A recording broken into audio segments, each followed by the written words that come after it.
Chapter 1. The Spark in the Hearth. The Forge of Olympus was a cavern of impossible geometry, where the walls breathed rhythmically with the bellows of the world. Hephaestus, the lame smith, moved with rhythmic precision, his hammer singing against the anvil. He was working a piece of star iron, a metal so dense it bent the light around it, when a sudden violent shudder tore through the foundations of the mountain. From the cooling embers of the hearth, where the heat was most intense, a sound emerged that was not the crackle of fire, but the rhythmic clashing of shields. Hephaestus stopped his work. He limped toward the embers, his eyes narrowing as he poked the coals with his iron rod. The fire parted, revealing not ash, but a small, perfectly formed figure encased in a shell of cooling magma. As the air touched it, the shell shattered with the sound of 1,000 swords striking at once. There stood a boy, no taller than a man's knee, but his eyes held the cold, unwavering light of a winter battlefield.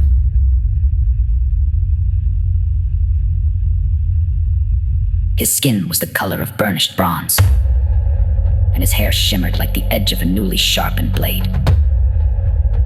This was Athos. He did not cry as a babe would. He did not seek comfort.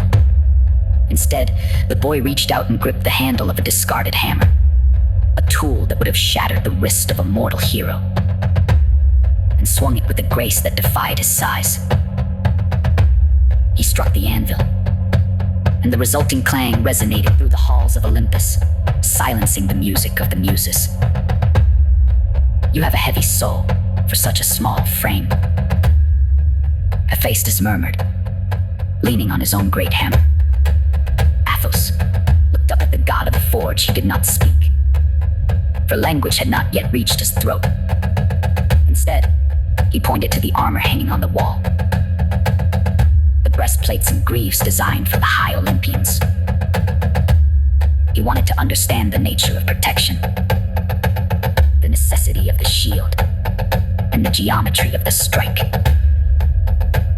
For his first 7 years, Athos lived in the shadow of the anvil. He learned that every blow must have a purpose, that violence without intent was merely chaos, but violence with discipline was an art form. He spent his nights watching the stars, calculating their movements, and his days testing his strength against the unyielding stone of the forge's foundation. He grew rapidly, fed by the ambition of iron and the heat of creation. By the time he reached the height of a man, he had forged his own armor, not from gold or silver, but from the discarded remnants of the god's own weapons.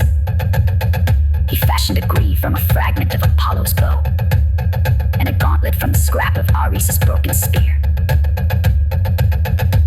But as he stood, fully armored, reflecting the dim glow of the forge, he felt a pull toward the world below.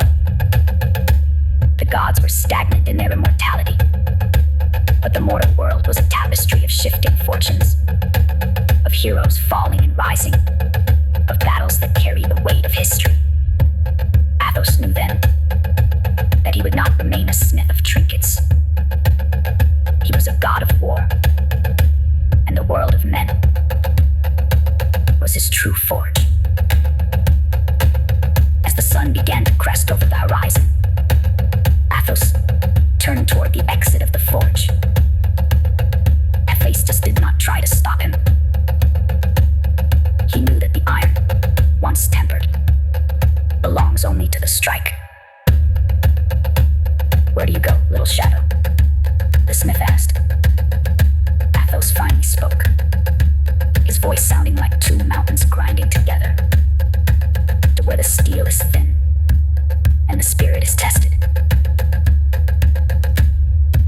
With that, he stepped out of the forge.